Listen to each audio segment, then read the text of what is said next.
Mnamo majira ya usiku saa 8 tarehe 19 mwezi wa 3 2025 huko barabara ya Ngaa, eneo la mtaa wa Majengo, manispaa Kahama, mkoa wa Shinyanga, mtu au watu wasiojulikana idadi walivunja duka la Teresia Nguu, miaka 33, Mchaga, mfanyabiashara wa majengo, kwa kukata paa la bati na kisha kukata ceiling board ya chumba cha duka hilo kwa nia ya kutenda kosa la wizi.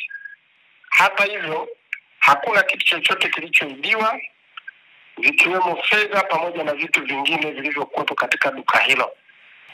Mlalamikaji baada ya kufika alisikia mlio wa bati ukilia baada ya upepo kuwa unavuma na kudhania kwamba kuna wezi wako darini. Baada ya kuona hivyo alipiga kelele na watu walifika kwa ajili ya kumsaidia.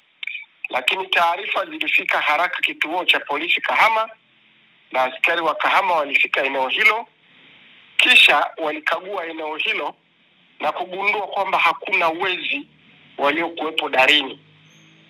Baada ya hapo, askari waliwaondoa watu taharuki iliyokuwepo na hatimaye kurudisha hali ya amani kuwepo maeneo hayo.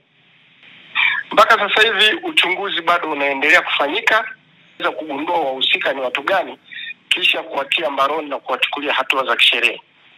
Jeshi la polisi mkoa wa Shinyanga liko makini, misako inafanyika ya hali na mali usiku na mchana, na yeyote atakayejaribu kujihusisha na vitendo vya uhalifu, basi jeshi la polisi halitasita kumtia mbaroni na kisha kumchukulia hatua za kisheria.